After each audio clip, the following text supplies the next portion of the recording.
Hi, everyone. Good morning. We're just going to be getting underway shortly for this conversation on zoning, neighborhoods, and affordable housing.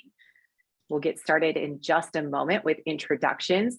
We're thrilled to have this excellent group of panelists joining us this morning, as well as all of you joining us as participants. So you are an important part of the chat. We can't see you on screen the way you can see us, but please don't hesitate to drop any questions you might have in the chat, have some conversation, share resources, because we want this conversation to be as interactive and informative as possible. Again, we'll give it just one more moment for folks to be able to join the webinar this morning on zoning, neighborhoods, and affordable housing.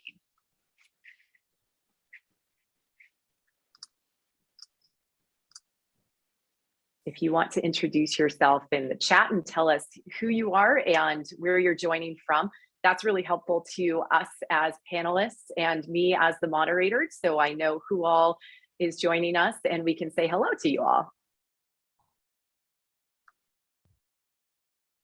We'll be getting started in just one moment. If you have just joined us in the last few seconds, you might not have already heard my spiel that we cannot see you. You can see us, we can't see you, but you're an important part of the conversation this morning. So don't hesitate to let us know what your questions are, tell us who you are, and participate in the conversation. And I'm already seeing that we have folks from around the state: Tucson, Flagstaff, Mesa, Phoenix, and we have a lot of different people from different industries, different sectors joining this morning. And I'm thrilled that you're all here to hear this amazing group of panelists talk about zoning, neighborhoods, and affordable housing. So let's go ahead and get started here as folks introduce themselves in the chat. Thank you so much for taking the time this morning to join us for this interactive conversation on zoning, neighborhoods, and affordable housing.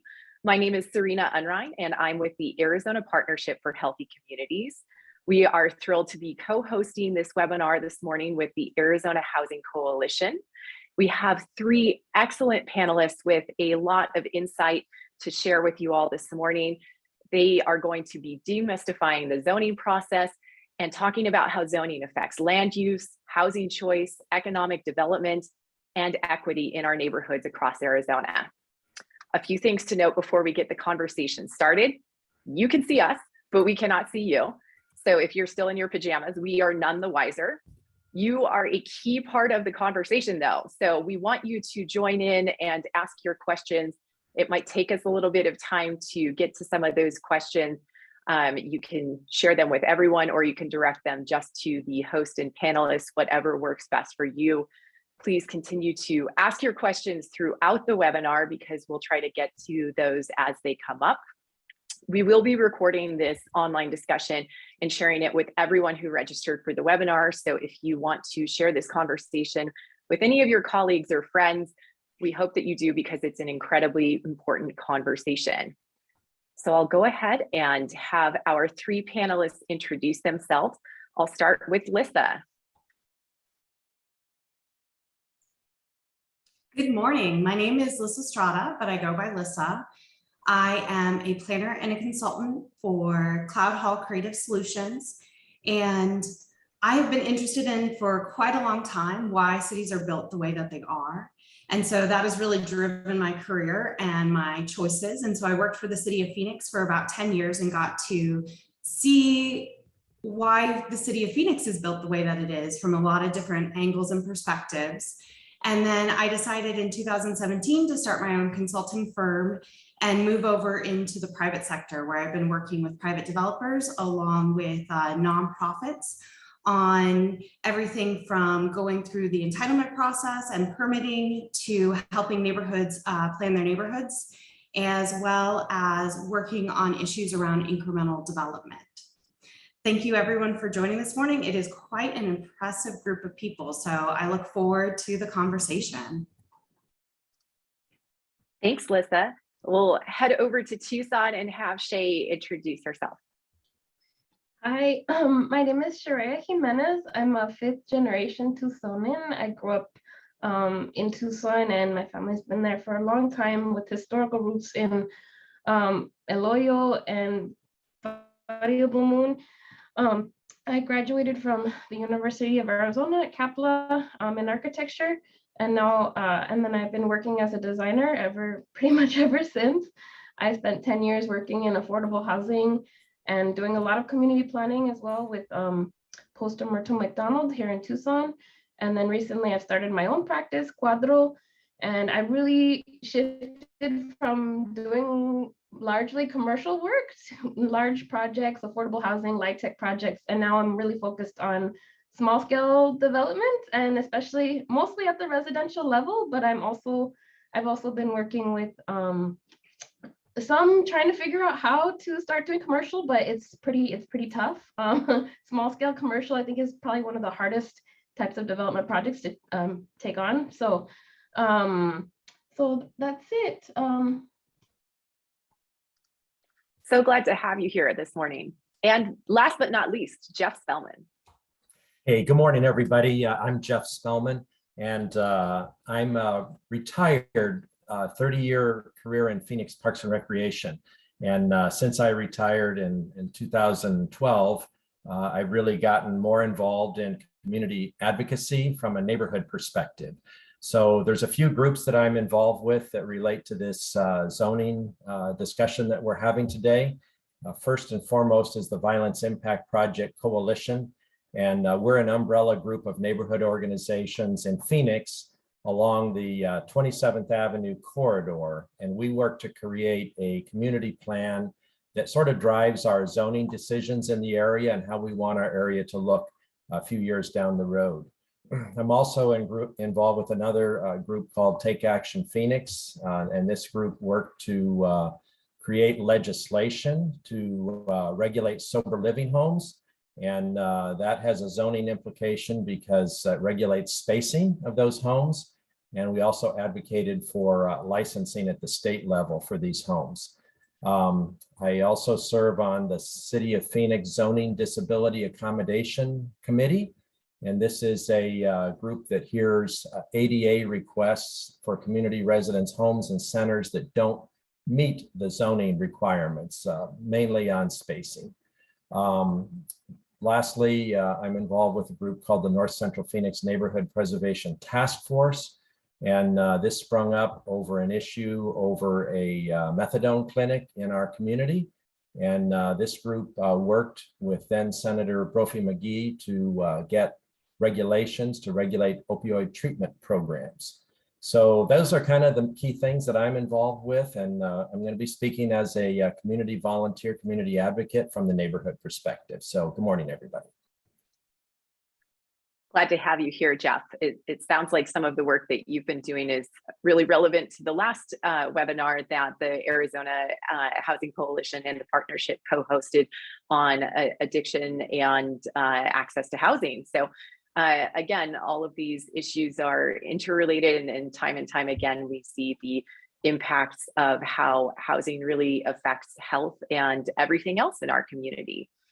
I wanted to go ahead and dive right into the questions.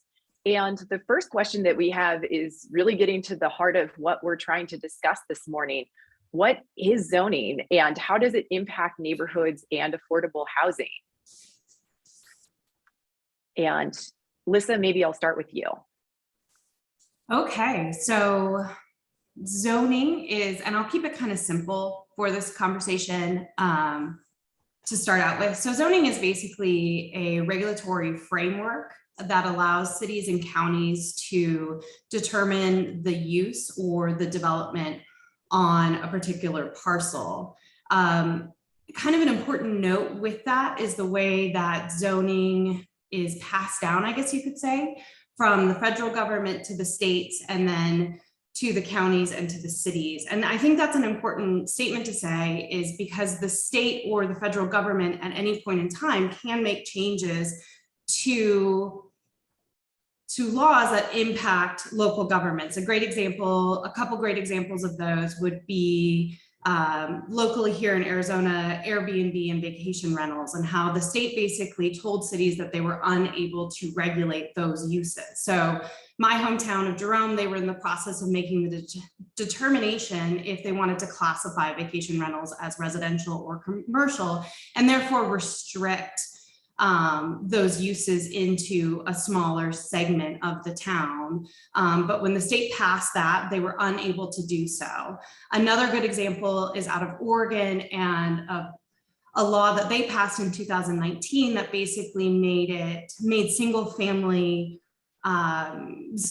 zoning illegal. So all parcels moving forward had to have at least a minimum of allow a minimum of a duplex, and other cities have gone in and kind of changed that as well. But those are kind of, I think, is an important point as we think about zoning, is where those opportunities for changes are and the different levels of government. Another kind of important piece with it is the different types of zoning. So there's the Euclidean zoning, which is the most common form of it. And that's a really use-based kind of zoning structure. And so, for instance, it doesn't really matter that it's a commercial use or a C2 zone in like Central Phoenix. That same C2 use has the same standards as it is in North Phoenix or in West Phoenix or in South Phoenix or East Phoenix, versus like a form-based code, which is much more focused on the design of a building. So the use is really a secondary piece of it, and it's much more simplified. So it then really gets into, how does that building frame the street? How does it relate to the street? And really, Euclidean zoning, you can think of it as like suburban zoning, and form-based code is more of the walkable, compact development type of zoning. And so most of what we see in Arizona is the Euclidean zoning, but there is the form-based codes, and there are quite a few of them. But that just adds another layer of complexity, because there's just another way of organizing, another way of thinking about it, and a whole new another code to kind of understand if you're developing in that part of the city that happens to have the form-based code. And then how does it relate to the underlying zoning, to the larger zoning rules within that city. Thanks, Lissa. That's why she's on this panel, is because in the first question, she's talking about form-based codes. So thanks, Lissa. Shane, what does it look like in Tucson, and what do you have to contribute to that conversation? Yeah, well, I guess I really would like to start talking about how it affects, I would say across the board, zoning is pretty narrow. It's pretty narrowly defined in Tucson, and I'd say across the state in general, in Arizona. And what's interesting to me too, being in architecture and design, you have the building code, which is this national document that's actually written in a pretty broad way. It's both technical, but also able to be used in an infinite possibility of solutions. Zoning is much more narrow, actually. Zoning has become much more narrow, especially over time, where we're seeing uses starting to get further and further defined, to where those uses are basically becoming more and more narrow as to what you can and can't do on a lot or a parcel, what you can and can't build.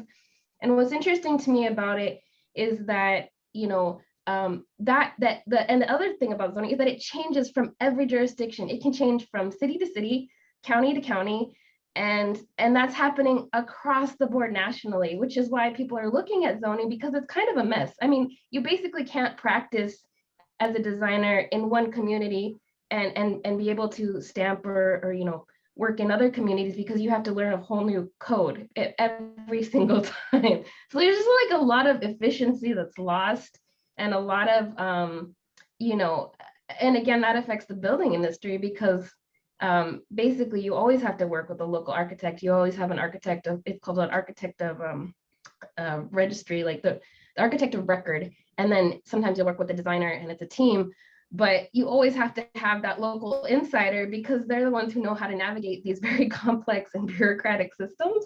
And so again, and I feel like over time, because things are getting more restrictive, more narrowly defined when it comes to what you can and can't build and where you can and can't build, it's just becoming much more hard. It's much more difficult to make any kind of development project happen, let alone an affordable housing project. So those are kind of my quick thoughts on that.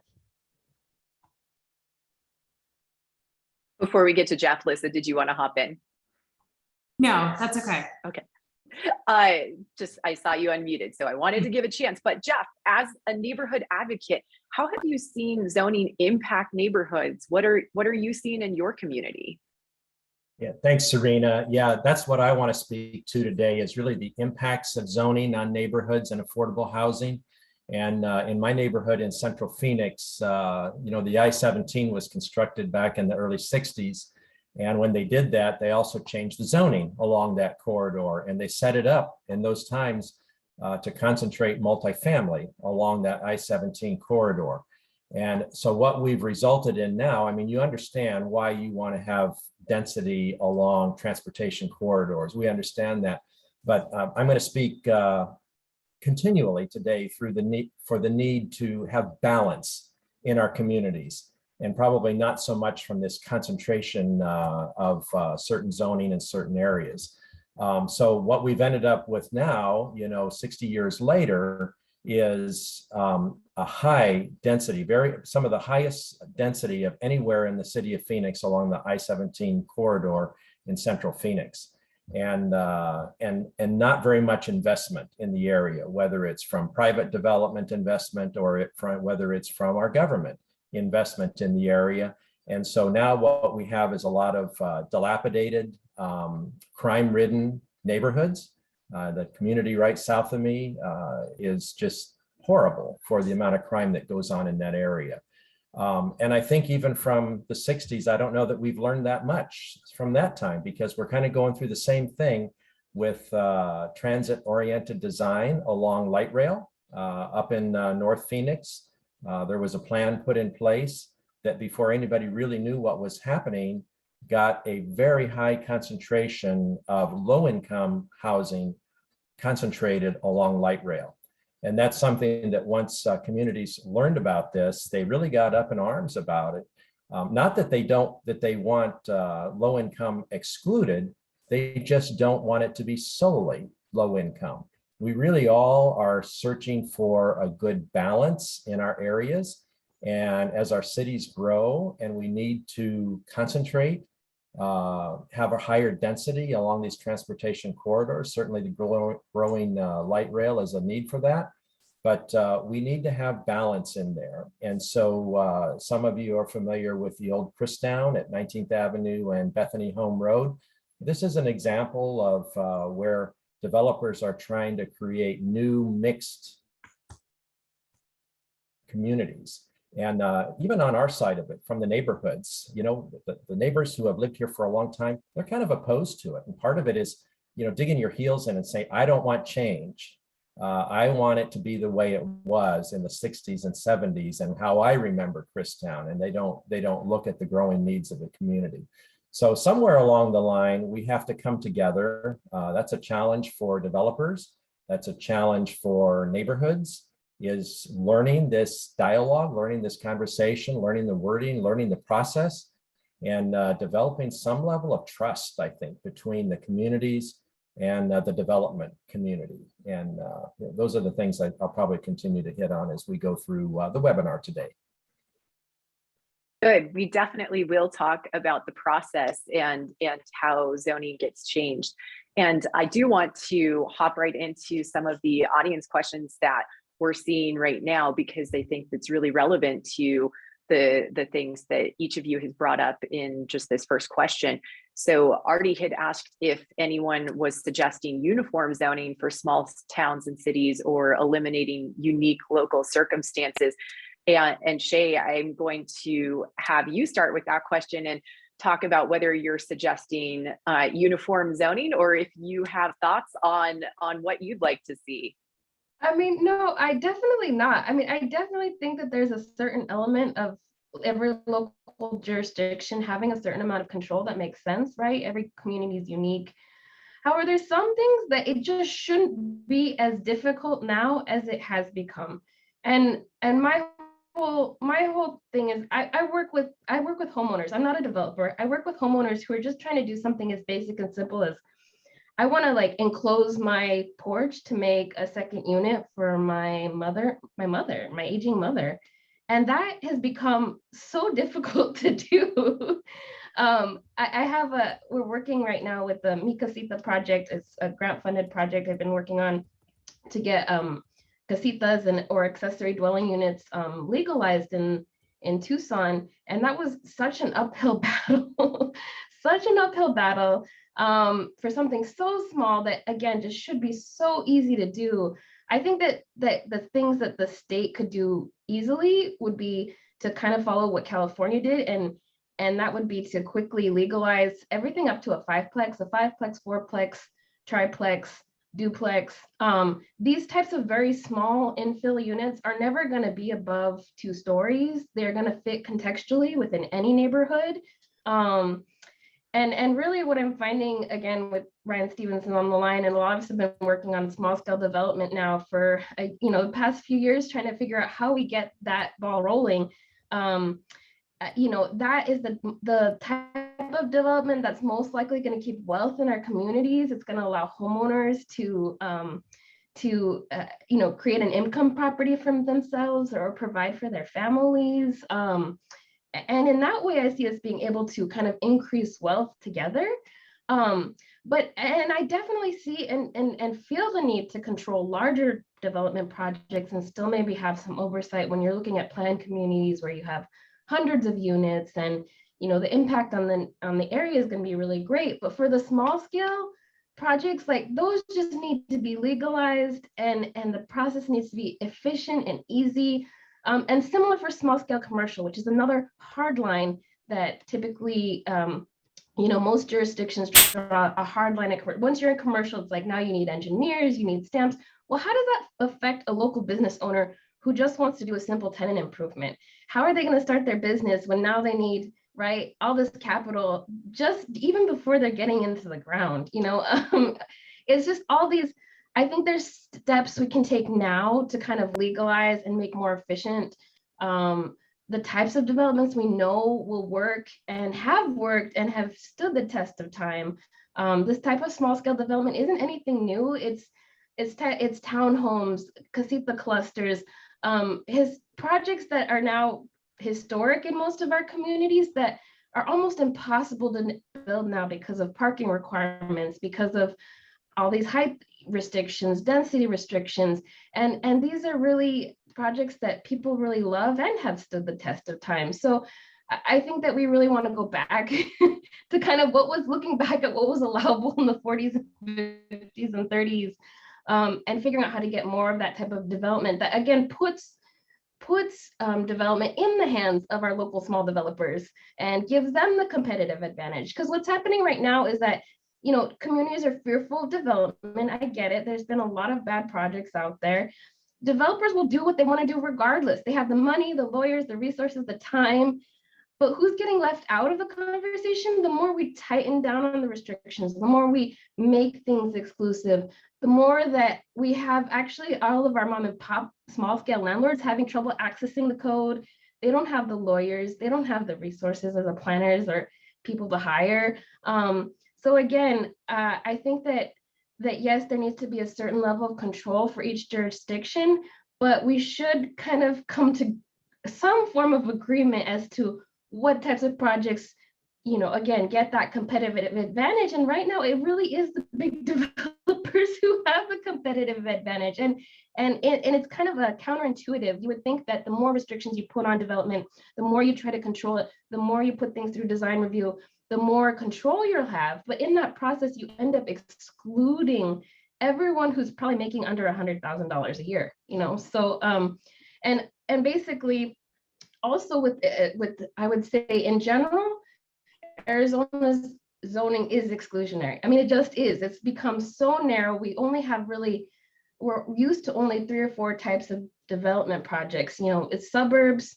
we have, commercial strips, and we have apartment complexes, and that's it. And there's a full spectrum of housing types and typologies that's missing from, a suburb single family home to a duplex, triplex, a little casita cluster, all these other forms of small scale development that are just basically illegal, super difficult to build.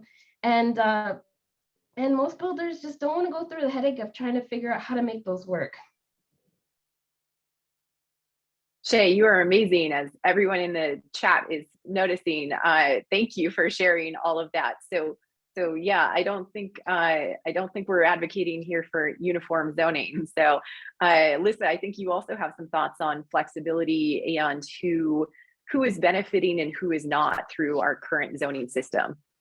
Yeah, I mean, our current system, as Shay has so eloquently outlined, is really complicated, and it really keeps a lot of people out and really allows a very small segment of the population to really benefit from those processes, as well as from the ability to be able to actually do development. And so, professionals like myself, we do well with the system as it stands, because it requires someone with a very technical background, with relationships in cities, in order to navigate through those processes. And even for professionals, it still can be a very challenging process. I have a couple of projects right now within a city, and just, it's amazing how things get caught and stuck, and you have to be able to go up to the higher levels and be able to get it unstuck. And it's just such a costly process that it really limits, like Shay says, who can develop and what can be developed. Because ultimately, if it's such a costly process, then, in order to develop a project, it really limits what you can and cannot develop. And so I think that's, a big part as we think about this affordable housing crisis that we're really facing, is how do we simplify? How do we allow, as Shay said, more people to access the development process and be able to provide those units in a way, because we can't necessarily expect the nonprofit and the affordable housing developments to solve this problem. Is ultimately we need to get more development in the ground, and we need to do it in a way that allows for the evolution of our neighborhoods. And so these are difficult, conversations for sure to have, but I think when we start looking at, the missing middle housing types, those are great solutions. They can go into existing neighborhoods. They can be built by, everyday people. And they really were, like Shay said, back in, the 30s and 40s and 50s, you wanted to build a house, and you didn't have quite enough money to do a single family house, then you built a duplex and you lived in half of it and you rented out the other half, and that paid for your mortgage. And at one point in time, you could actually go to a catalog, the Sears Roebuck catalog, and pick out a house, and they would send you the material, and you literally built that house yourself. In the town in Jerome I was born in, it is steep hills, but yet, multiple of those houses were actually built from a catalog and built with material that was shipped from, a catalog company. And so it is a tradition that we've kind of forgotten, and we need to figure out how do we enable this type of development, because ultimately, if it's so complicated and it's so expensive, then only the big guys that can afford it, that can do big projects, that can carry the total cost of that, paying a land use attorney $1,000 an hour to get you through a process, then we're going to just keep getting a lot of the same things, and we're not necessarily going to get the units and the type of development that we're really wanting in our neighborhoods. Thanks for sharing, Lisa. I am going to go back to a related question that Ryan Boyd asked earlier about whether restricting multifamily housing to small sections of the city concentrates it in a few neighborhoods. And Jeff, I think you had some thoughts on that. I did. Thanks, Serena, and Ryan, thanks for that question. I wanted to address that because obviously, the answer is yes. If you concentrate multifamily in small sections, then yeah, it's clearly going to be concentrated in a few neighborhoods. But that, that creates a real challenge, and really, I think what many of us are looking for is this balance of housing. And the other panelists are also speaking to this, easier ways to integrate different smaller projects into communities is something that we need. From my perspective, and, to blame neighborhood advocates, NIMBYism is alive and well. And I think Bob White asked a question is, why is there a whole lot more regulation and things like that? And there's probably a lot of reasons for it, but I honestly believe that part of it is the NIMBYism, that a lot of neighborhoods just do not want to see change. And we have growing community and growing needs. And a lot of times it's easier to, dig our heels in and say, no, I don't want that. And then so consequently, additional regulation comes along with that. But, things are changing. And I know from a community perspective, trying to get workforce housing especially is important to us. I live in the state's largest public elementary school district, and half of the teachers and staff cannot find safe and affordable housing in their own school district. This is sad that that's the case. And we do have some developers coming in and trying, unique projects. You've heard others talk about them, but things like repurposing commercial properties, that's something that has been tried. We have several of those projects in the pipeline in my neighborhood, but it was amazing what a push it was with other neighborhood leaders to get those projects approved and through the rezoning or permitting process. So I think, again, I'll just keep going back to, we need to, all of us, be working together, the development community, our planners from our cities, and our government leaders. We all need to be working together on these things to create the community that we want, instead of everybody pulling in different directions. I just think there's not very much trust out there. And that's what's happening to a lot of the, creating the tension.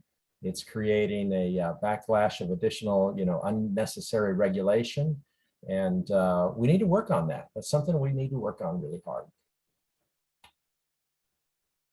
Thanks, Jeff, for that insight, and agreed absolutely on the lack of trust that's happening right now.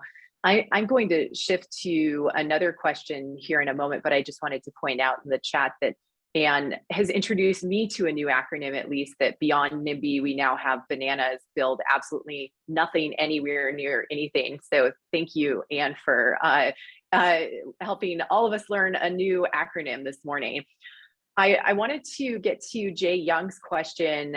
Jay Young with the Southwest Fair Housing Council had this really insightful question about what role zoning plays in segregating our cities by race, and what role does it continue to play.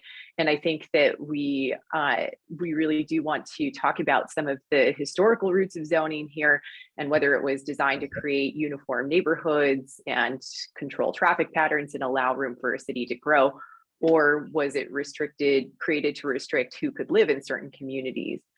So I'll open that up to any of you who want to start getting into that really important question. Yeah, I'd like to start. I mean, this is something that's really has been a topic of research for me for a long time. I spent my CAPLA time in doing my thesis work looking at my own family's history. My great-great-grandmother's house was in Aloyo. It was bulldozed during the urban renewal movements in the 60s and 70s. We all know that those, at that time, slums were cleared, but these slums were primarily ethnic communities, Black, Brown, Asian, just across the board. Would that have happened in a more affluent, Anglo community? And I don't think so. We know that these tools have been used historically, time and time again, to push people around, push poor people around, and push people of color around, and those communities can't navigate these very complex systems. Even people, I was talking to Sarah Megason yesterday. We had an amazing conversation about the flexible lot development option in Tucson and Lacaille, If you haven't read The Calle by Lydia Otero, it's an excellent book which goes into all of these details of that history in Tucson. And basically how at that time, renters weren't even allowed to vote on these decisions. It had to be property owners, so historically, yes, zoning has been a tool for exclusion, for keeping wealth concentrated in neighborhoods, basically. And I always challenge people, a lot of people in Tucson, especially, like, we tend to be more liberal and tend to vote more Democratic. But for a lot of people who are even, more, they get it. Neighborhood change really, for me, it's like racial justice really stops at neighborhood change. Like, it's okay as long as it's happening somewhere else. Like, I don't want any of those people living in my neighborhood. And that's what's happened with zoning as well over time. Planned communities, our primary mode of development is the single family home, right? For most families, right? They live in a single family home. Those communities, KB homes, Pulte, whoever, they are marketing and targeting each of those planned communities for one type of economic group. They have this client in mind, this one specific demographic that's going to all live together, right? There's no planning for how do we integrate an apartment complex? How do we integrate more rental units? How do we integrate, people who want to start a home, like a town home? How do we integrate people at different economic levels? If you look at across the board Arizona, but I'd say also the West in general, it's not just our community. Neighborhoods are highly segregated by both race and class. I mean, it's just, you can see it starkly on the map. As liberal and progressive as Tucson is, you look at our map, the divide is right at the freeway. Everyone south and west of the freeway is brown and of a lower economic group. Everyone north and east of the freeway is more Anglo and wealthier. And it's a history we're living with. It's a legacy we're living with that we really need to fix, and can be fixed simply by just having housing diversity and greater choice and range of options in housing typology. So yeah, I feel very passionately about this. I think that, and it's hard because neighborhood change is inevitable. And when I have these conversations with my Nana, it's hard. She's like, for her, in her mind, Arizona was a rural community, so it's hard to see all these buildings and construction happening and embracing that we're a city now, and how do we plan for that? But I keep telling her, well, Nana, if we don't let people build in the city, they're going to keep building out and we're going to lose all of our desert. And she's like, oh, okay, like, I get it, and we have to have these like back and forth all the time. But then she still gets upset every time she sees a new building going up. So it's, I get it. It's hard. It's hard to have these conversations. It's hard when you're seeing your beloved community change, right, and grow, right? But again, I think that's just how it goes. Everything changes all the time, and I'd rather plan for our cities than let them continue to sprawl and be squanderers of land, resources, water in the ways that we have. Thanks, Shay. Listen, Jeff, do you want to hop in at all there? I'll jump in there. I'll jump in there just a little bit, Serena. We probably all heard the term redlining, when certain communities were eliminated or didn't have the financing that they needed to develop early in the developmental years. I think redlining is still alive and well, maybe not so much from the perspective of financing, but it certainly has led into zoning, segregation. And I think that's exactly what Shay has been talking about. I live in a predominantly lower income area of central Northwest West Phoenix.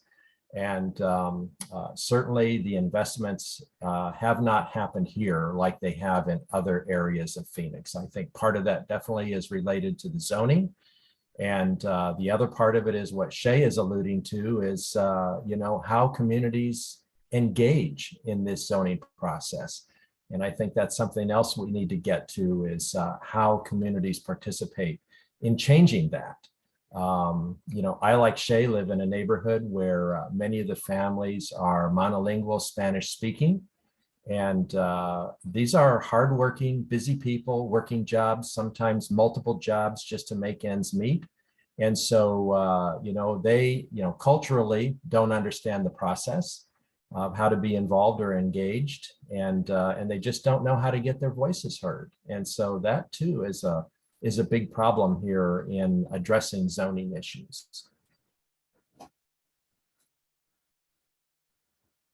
I wanted to add a quick point to that too, is the Euclidean zoning really comes from, I believe it's Euclid, Ohio. And so one of the ways in which communities were in a legal way segregated was through covenants, conditions, and restrictions. And so sometimes you can actually dig through in historical neighborhoods, you can find, these documents that basically say that only white people can live in these neighborhoods. But a lot of that was thrown out, as very explicit forms of segregation. And so they didn't stand the test of the courts. And so it was a case out of Ohio where they essentially created, or implemented this zoning, Euclidean zoning, that separated the uses. And it wasn't an explicit way, right, to segregate our communities, but yet it was a tool that very much did that and actually was able to then stand the test of the courts. And so therefore other cities throughout, the nation started to adopt it and basically use it this way. So, all that being said it isn't necessarily like the purpose of it is to segregate our communities, but it is a very powerful tool in that. And if we think about it, right, it has minimum lot sizes. It has minimum housing. It has like the types of housing that you can be able to build in that place. And so if you have a higher income neighborhood, you can have a ½ acre to 1 acre lots and then have a requirement of having like a 2,000 square foot house. Now, who can really necessarily afford that and access that? And then you get into the ways, that Jeff was talking about between the redlining and the way, the mortgage industry and how the government has done FHA loans, all of that then impacts and really starts to shape our environment. And if you look at maps that are, maps of our cities now based on race, we are much more segregated than we once were. And a lot of that is the result of zoning.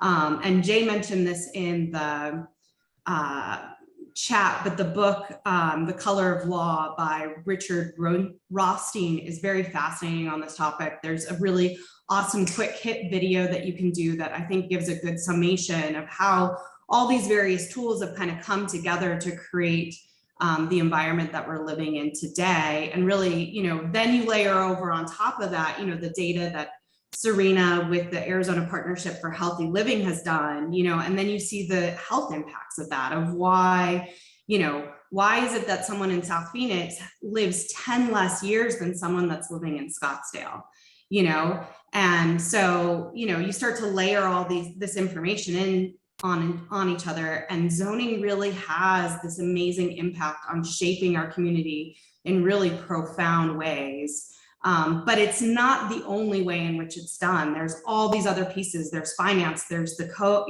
there's the technical codes, and we have to look at that as a whole if we really want to address it. We can't just, that was something I learned from working on the downtown code. Yeah, we can write a code that has walkable, is for a walkable downtown, but if we don't address our street sections, if we don't address our utilities, if we don't work with the public works department and even think about how the trash is getting collected, then we're not going to create that form, because all that ultimately shapes that, not to even mention the whole financing piece on top of it.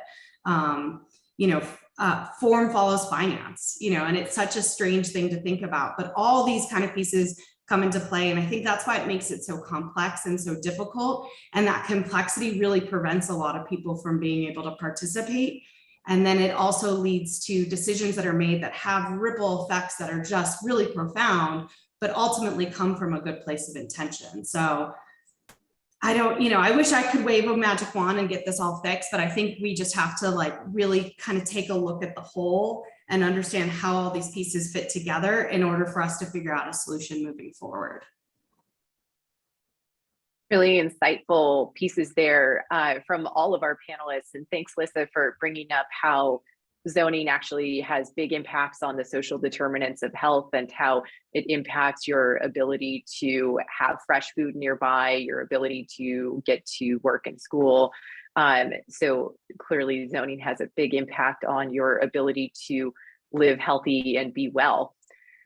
I think one thing that continues to come up in this conversation this morning is that there's both a piece for systems change, that overall there are large scale changes to the system that we have, to zoning, that need to take place, and that there are also opportunities for individuals to advocate for changes. So if I could ask each of you to share what you think some of the big scale pieces are that we need to change, the systems changes, as well as what each of us can do as individuals to help impact changes to zoning that we need to see to improve affordable housing and improve our neighborhoods in Arizona.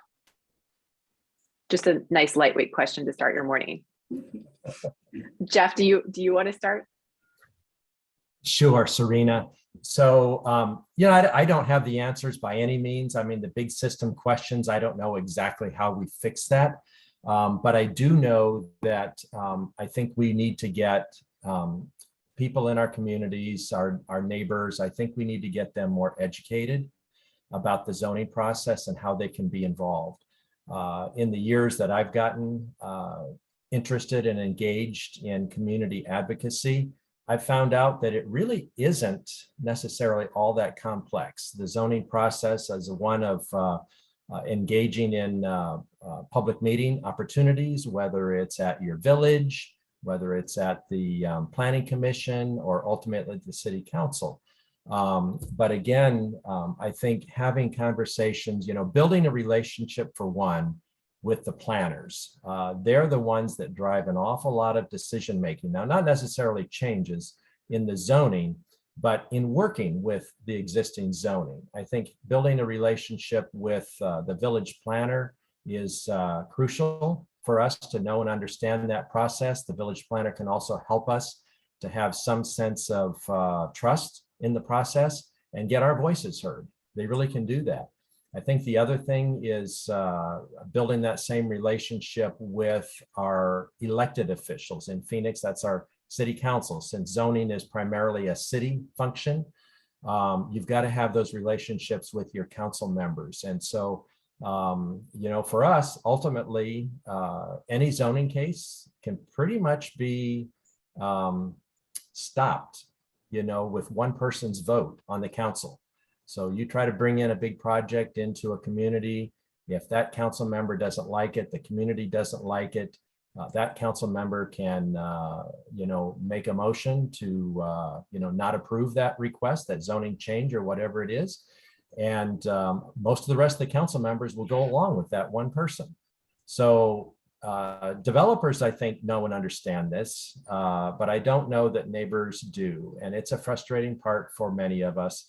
But I think once you start to get involved and engaged, that's just something that we need to work harder at, is getting other neighborhood leaders, neighborhood organizations, block watches, more educated about this process and being involved in the discussions with it early on. You can't wait. What leads to the NIMBYism is you can't wait until the bulldozers show up and all of a sudden decide I don't like this project.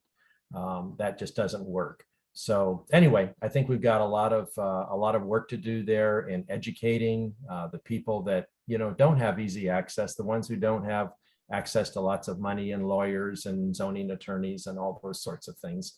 But we just need to get the general public more involved and engaged in this. Thanks, Jeff. Shay, I'll hand it over to you. Yeah, I mean, I think for me, again, the quick, easy wins would be just legalizing everything under a fiveplex. Just make it super simple, easy, straightforward to build that kind of housing. I think other things that we can do, with affordable housing, I feel like it really does come down to housing choice and how we make, a variety of housing types from rentals to homeownership possible. In Arizona, technically, what's called inclusionary zoning is illegal, which means that requiring developers to provide affordable housing is illegal, but I think that there's ways around that. You don't have to put income restrictions on it. The size alone is going to dictate who can afford it and who can't. Size in construction has everything to do with price. The smaller the unit, the more affordable it's going to be, the easier, quicker it is to build. We should be able to build small little starter homes, under 1,000 square feet. Easy, right? Easy. Make it easy, try to get as much density as we can with those small units. And that's gonna already put that housing at a price point that people can afford.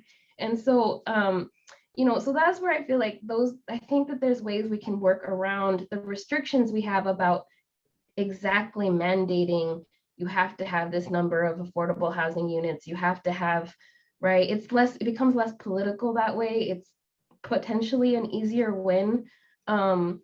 I think that the other things, when it comes to affordable housing, 'cause I sit on the Equitable Housing Commission in Tucson as well, and I'm also part of the Industrial Development Authority. I'm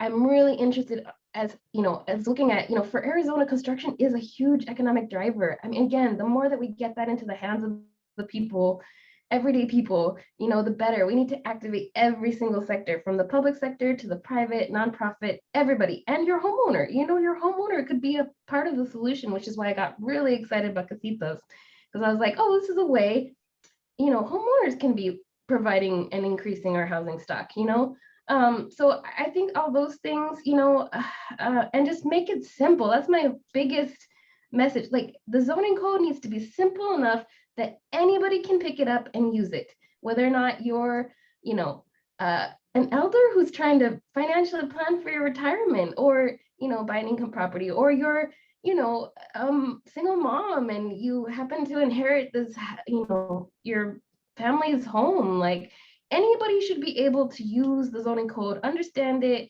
and it needs to be accessible, and I think there's a lot that needs to be done with public education, marketing, and outreach. I think the communities that are making great strides in affordable housing are investing in the marketing, investing in the messaging. They're getting the realtors on board. They're getting the activists on board. They're getting everybody together in the room in agreement. And that's what we need, so we can start actually making the larger political changes that are needed, which is like getting taxes funneled into affording, supporting affordable housing and affordable housing construction, because without subsidy, affordable housing just isn't possible. It absolutely runs on public subsidy.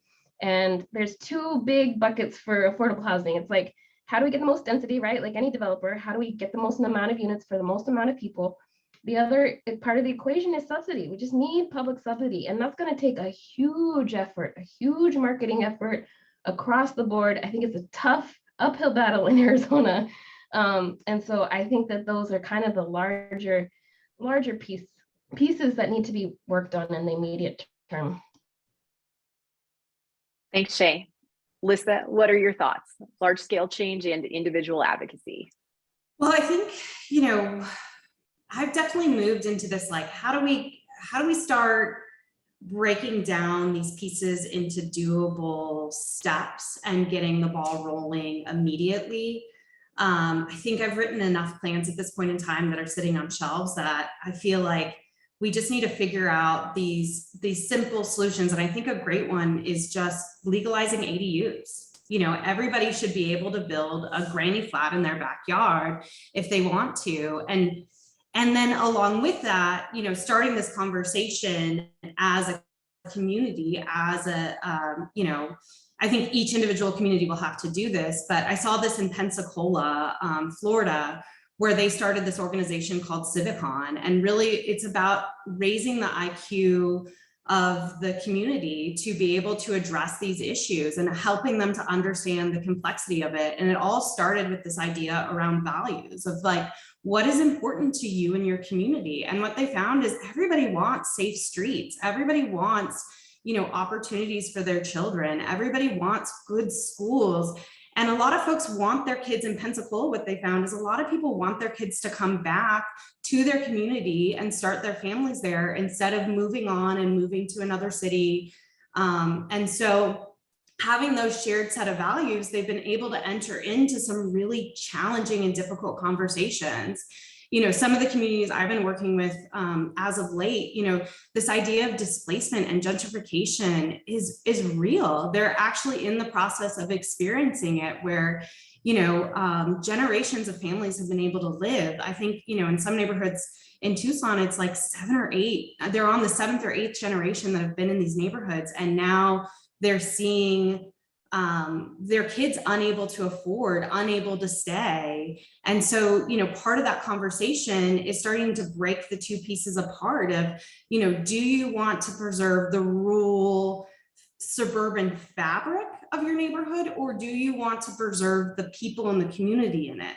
Because these two things, when we look at it, you know, and this is something I've experienced personally with wanting to go back to Jerome and discovering, oh no, I can't really afford to go back there. And so how do you allow for the evolution of your physical fabric of your neighborhood to accommodate more housing, to be able to enable more people to come back there and live? And so I think these are tough conversations that ultimately will lead to the bigger changes that we need in our zoning codes. Because I think, you know, Tucson with their ADU ordinance, you know, kind of demonstrated how challenging these conversations are, and how the people that are against it are the ones that show up, and the people for it are usually the ones that are not sitting in on those meetings, and how those folks, you know, even though they're a small subset of the population, really can shape and influence a lot of those decisions. And so I think if we can, you know, have a better understanding of why this is important and have a conversation about why we need to evolve our communities, then hopefully we can start to take on some of these bigger lifts, like significantly changing our zoning ordinances to make it easier and simpler for development. Thanks all for your insight on that. I saw a couple of questions earlier come up about general plans, and if general plans drive changes to zoning codes, and if a zoning change was more likely if it aligned with the general plan. So I don't know, does anyone have any thoughts about how general plans can influence zoning or vice versa? I can jump in on that one real quick. So the general plan, it is an overarching like vision, and kind of, it is a policy document, but ultimately, and the general plan map and the zoning map need to align. So if you're going to go through and you want to rezone your property, and you're, you know, and I forget all the different, you know, types, right? So you're, you know, going from a single family zoning type to a multi-use family type. If it doesn't match with what is put on the general plan, then you have to go through and you have to amend the general plan in order to allow that use to go forward. And there's different thresholds, like based on the size of it. So if you're a small lot, it's one thing. If you're a bigger, you know, parcel, then you have to go through, you know, a large amendment process, which then only takes place only so many times a year. So really, it can be helpful and is important that those two things align, but ultimately, I don't necessarily, I think it's important, but I don't know, you know, how, you know, putting a ton of energy and effort into a general plan will really fix these issues. It's important. It's good to show up. It's good to advocate and make sure that those ideas and concepts are captured into it, and that the map is reflective of that. But ultimately, you know, it's the zoning that has to change, because that's really ultimately what impacts what you can and cannot develop on your specific parcel or that specific piece of property. And so it is, and the other thing with all of it is it just adds another layer of complexity, right? So it's another process that you have to go through. It adds more time. It adds, you know, an additional layer, and every layer, every step that you add, it just adds more cost and more complexity, and ensures basically that you have to hire a land use lawyer to be able to take you through that process. And you have to be willing to potentially go up to a 6 month to a 1 year, you know, plus process to get through all of that, and develop a set of plans that are at a pretty high level of design. So then you're outlaying all this cost for engineers, for planners, for architects, you know, to do all of this work. And so essentially you're just making it so the little guy can't go through the process. Yeah, I also want to say that in general, I think what's really interesting and what I'm starting to notice more and more in Tucson, at least, we have planning and development service, right? PDSD, that's the general department that can, you know, is looking at the general plan and also enforcing land use code. But planning and development services are two very different departments. And you would think that they talk to each other more, but they really don't seem to. Planners have a very different mindset than your code enforcement staff. You know, it's people who are very technical and, you know, enforcing the rules and tend to be kind of sticklers. I love development services. We have great plans reviewers in Tucson. I love all of them. But, you know, but it's a very different mindset than people who are doing planning. And so I think that that's what you see with the general plan versus then what gets enforced with for us, it's the UDC, the Uniform Development Code. It's two completely different documents. One has teeth and the other has no teeth. I mean, you know, general plans tend to not be able to be enforced in any kind of way, the way that a plans reviewer is going to enforce, you know, the zoning code. So, you know, and I think that's where I think most planners, if they had the option, would throw out the Euclidean zoning and just move to a form-based code, because that's really where we're at with growth in Arizona. We're at a point where we have urban communities. We have urban communities now, you know, and we need to plan for them, and we need to be looking at, you know, how we shape this form. You know, is it about having a one-story community? Is it what's really important to you having the two-story? How close do you want to be to your neighbors? You know, is it okay if we go back in some communities to 0 setbacks, right? Like it used to be in the barrio. Like, how do we start talking about those design items? Because what's happening now with Euclidean zoning is very difficult to talk about form. That's not what that document is set up for, you know? And so you still end up getting development, even though you're trying to write all the design guidelines, you're finding the developers still are finding ways to max out density without providing any open space, for example, right? Like that is still happening, you know? So the zoning code, even as restrictive as it is, still isn't working and still isn't getting us the type of development we want to see. So I think that especially for Phoenix, Tucson, you know, our larger urban communities, if we could wave the wand, we'd move to some form of form-based code and do a huge, extensive public process, you know, bring in, you know, the visualizations, help people see renderings, you know, everything, see the massing studies, help them understand, you know, what do we want these urban communities that we have, what do we want them to look like? And communities that have not been invested in for decades, you know, how do those go? How are we going to redevelop those? How are we going to repurpose all these vacant commercial strips? How are we going to repurpose all these, you know, spots of land that have become, just have just been disinvested in for so long? So, yeah.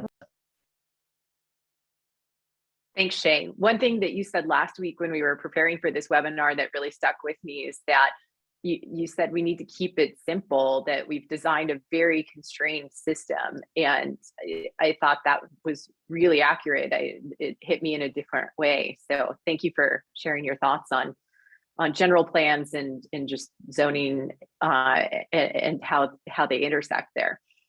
So we've had a few questions come up on a piece of legislation that was introduced in the legislature this spring, so HB 2674. And I know Jeff had some perspective on that he was willing to share. So I'll turn it over to him to talk a little bit more about that legislation. Thanks, Serena. Yeah, I was down at the legislature when that bill was in committee. And that 2674 is basically the by right housing zoning bill is what it is. And it would allow developers just to go in by right and circumvent many of the local zoning regulations that really protect communities. I understand kind of where they're coming from. You know, in Phoenix, we have I think, close to a shortage of something like 400,000 housing units. And so we do need to figure out some way that will allow developers to move forward and build more housing stock and quality housing stock. But really, that zoning process that's set up really is designed, I think, to have community involvement, community feedback in that process, and be part of those discussions moving forward. I know our city, and I think the league, was adamantly opposed to this bill. They didn't want that power being taken away from local governments. But we constantly have that conversation and that battle down at the legislature. The state and the city constantly seem to be at odds. And I'm not sure where and how we come together on that.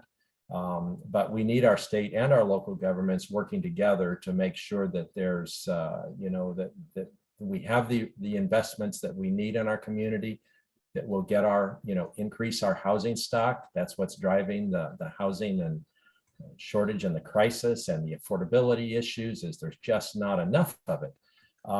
And somewhere in there where there's a reasonableness to the city's zoning process that does protect neighborhoods and it allows neighborhoods to be involved in those conversations. So I think that's where the rub came. Thanks for sharing what was discussed on by right zoning. And I just wanted to point out in the chat that Joan Service had from the Arizona Housing Coalition has pointed out that it's been amended. So it's now a housing supply committee. So there's a link to the updated legislation in the chat.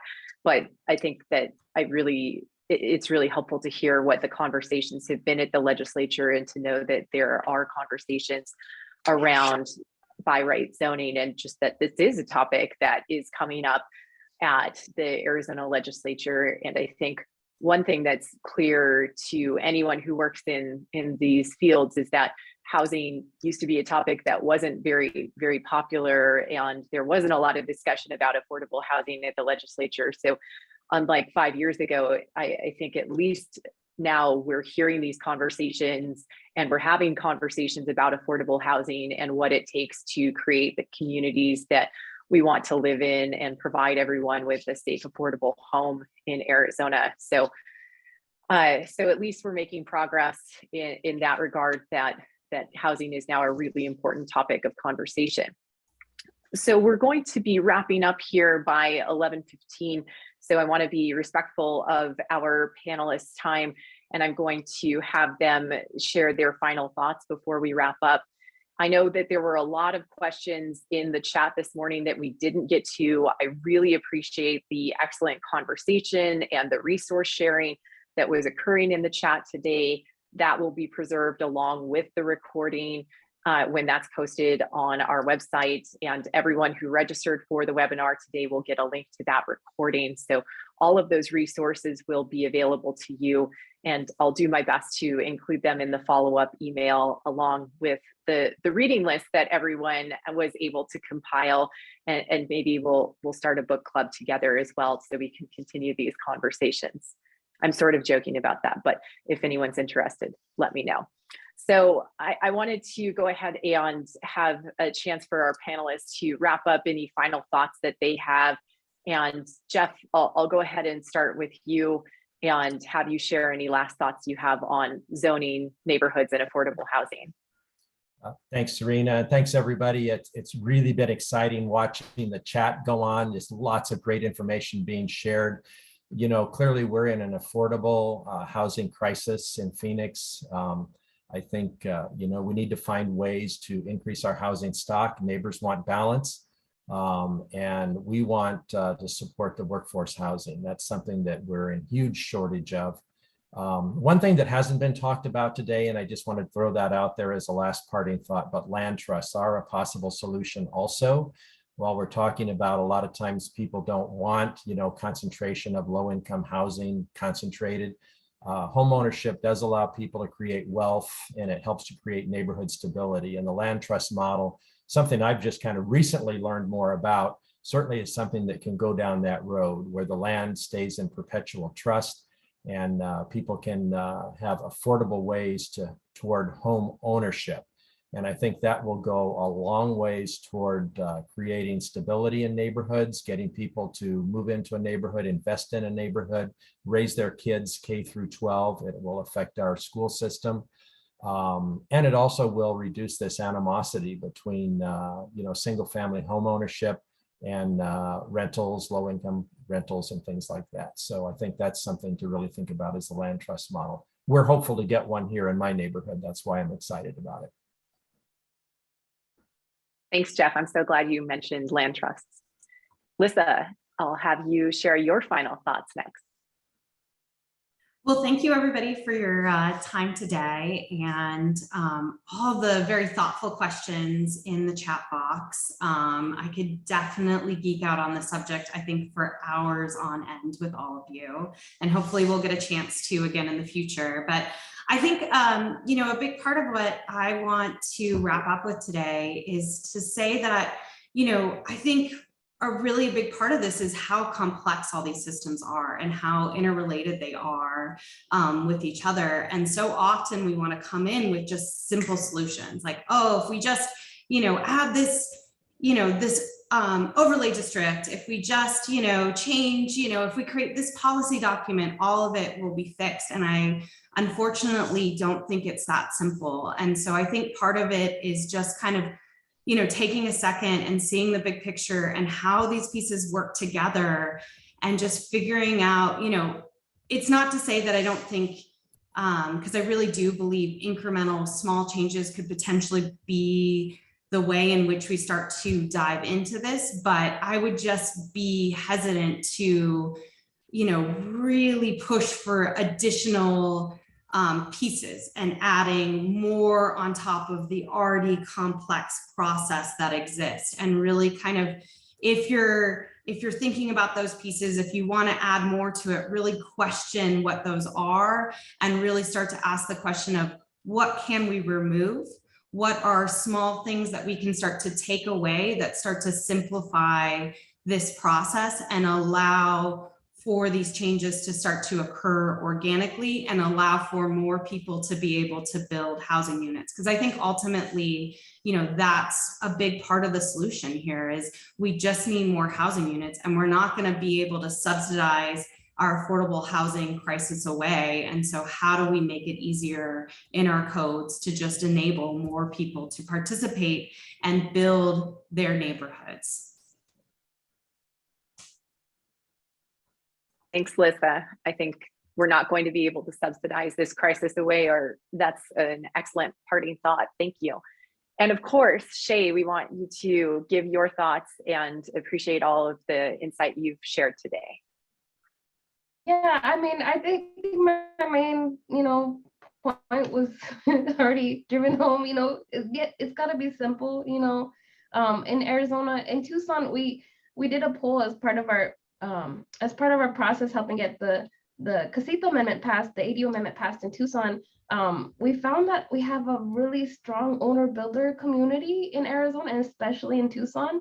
We have a ton of homeowners who have skills, who have friends who have skills, who can really build projects themselves. So I think that that's an opportunity. Again, how do you make this accessible to people, even who have no professional experience in this industry, right?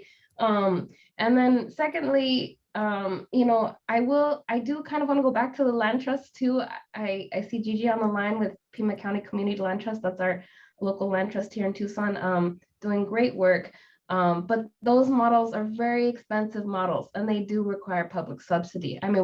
It's part of the reality, is that we do also need, our home dollars that we have in Tucson are just pennies in the bucket, compared to what's needed to build the amount of affordable housing that's needed, So,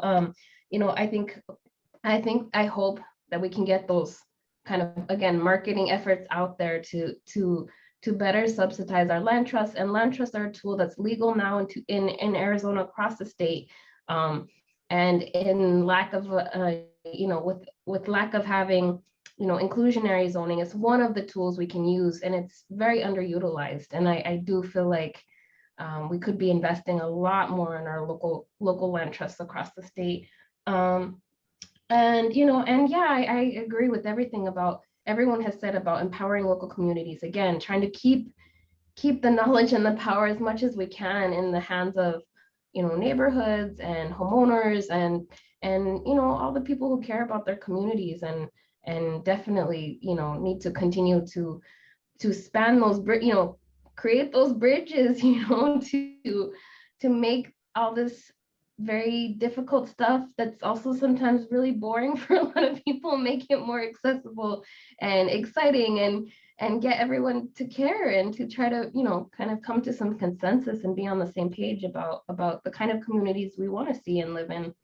So, and then I think the last thing for me is just also acknowledging the spectrum of housing types and typologies and realizing how much we're missing, right? And when people development is like a dirty word, now it's like people think of developers and development, and it's like, oh gosh, I don't even, know, but actually there's many levels of development, right? Like, again, it's casitas and duplexes, and right, there's definitely a scale there, and that's something that our code really doesn't support, in general across the state. So I think those